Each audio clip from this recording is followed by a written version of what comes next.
Tomorrow we get a new episode of Life After Lockup. What do y'all think is going to be the drama on this one?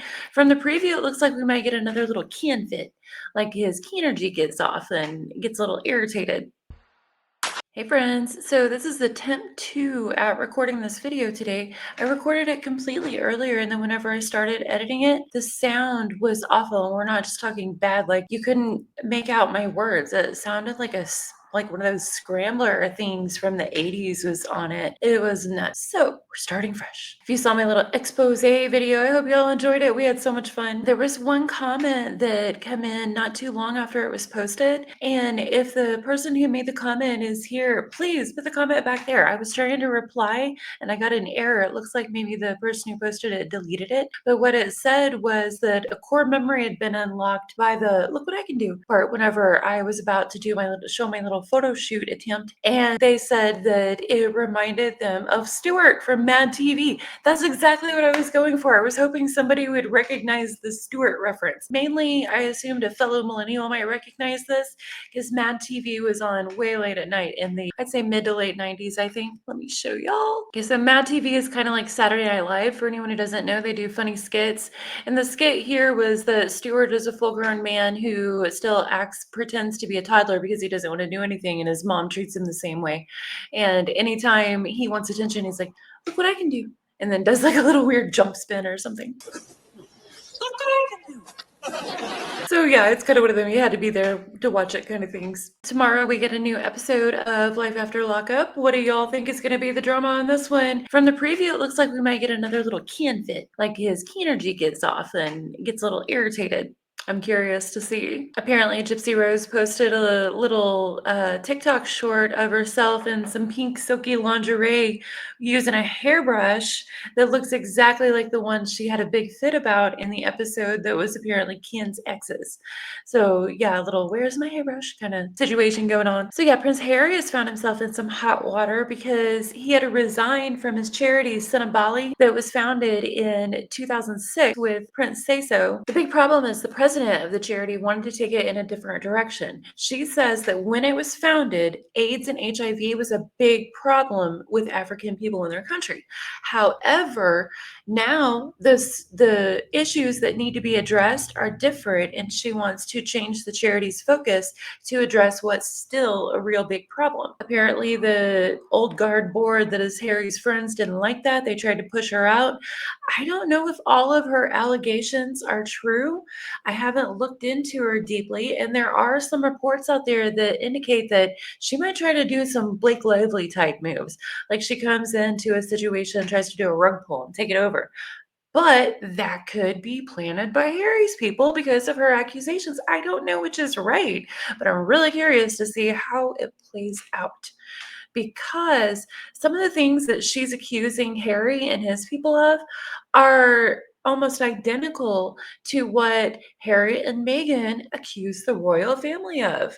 And Meghan's activities with Harry are a big part of her problem with the charity. So they had a polo event coming up that was one of their big fundraisers, and they had a venue for it that was charging them a reasonable fee because it's a charity event. Well, then a month ahead of it, Prince Harry calls and he's like, actually, we're filming for my Netflix, so we'll be doing them out there. And the venue was like, hey, this is a commercial enterprise now. It's not a charitable event, so we're upping our fee accordingly. And Sentebale couldn't afford it. So Sophie Chandernugga gives Prince Harry credit for this. She says it was through Prince Harry's connection that they were able to get another polo venue that they could afford, and it went ahead. However, the event wasn't really successful media-wise because Meghan had told them that she wasn't coming. And Sophie was clear to say that it would have been great if Meghan was planning to come. They would have loved that. It would bring more attention to it. However, the word was the whole time that she wasn't planning to come. And as we know, Harry and Meghan make a big old deal about it. They need security at all times, big old security. And so when they decide to just turn up somewhere, it's not casual. There's a lot of planning that has to go into it for everything to go okay. If it doesn't go okay, we know Harry and Meghan did accuse them of putting their safety in danger. It would be a dramatic car chase situation again. But so after there were no plans in place for Megan to be at this polo match, she turns up at the last minute. And not only does she turn up, she brings Serena Williams, which again, Sophie Chattanooga says this would have been absolutely amazing if we just known ahead of time and been able to plan accordingly. And then something that she brings up is that the award ceremony choreography didn't go well and it got ridiculed in international press because Megan acted weird. Sophie put it, her exact words were, there were too many people on the stage for the choreography we had in place. She was being diplomatic there, I think. Believed she's some sort of international lawyer. She knows how to be diplomatic, but she was clearly irritated because what actually happened is Megan got up on stage to help accept the award at this event she wasn't even planned to be at, trying to get the trophy with Harry in front of the cameras. And Sophie, the president of the organization that this is all about, was next to Harry on the other side. And Megan's like, no, move over here, and got Sophie away from Harry's side, other side, onto her, Megan's side, so that she is the only woman standing by Sophie. And this, like I said, people talked about it. Yeah, I didn't have a channel at that time, or I would have talked about it. I think I've brought it up in a video since then, one of my Megan videos. So it was talked about a lot. Prince Harry reached out, or maybe his people, anyway, part of Prince Harry's machine, reached out to Sophie and asked her to put out a statement saying that she wasn't mean to Megan, and she said no.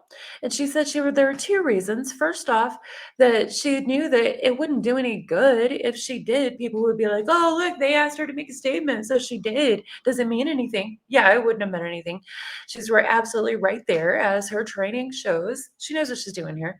And the second reason, which again is absolutely reasonable, that she, as president of this African charity, does not want to be an arm of the Sussex PR machine.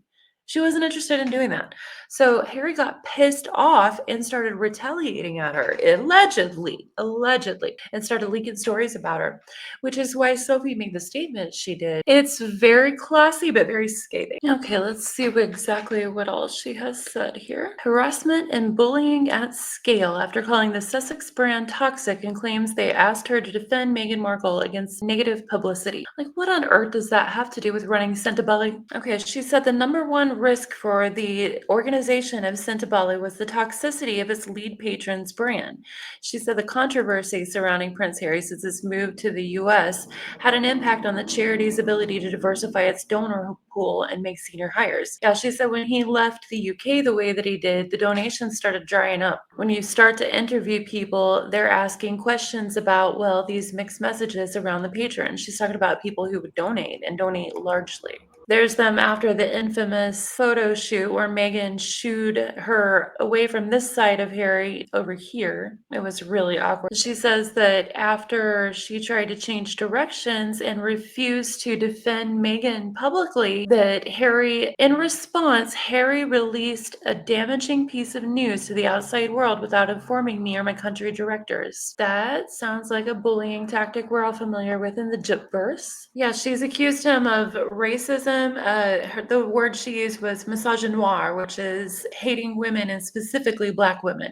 And that exists. That is real out in the world. I don't know if Harry has it in him, but it exists. It's a real thing. So it'll be interesting to follow that, y'all, and see where that story goes. Well, I'm going to cut this off here. This has been just kind of a rambly chat, and I will see you all in a video soon. I hope y'all enjoyed our little fun the other day, and let me know in the comments what you think about everything going on. I love talking to y'all in the comments. Have a good day.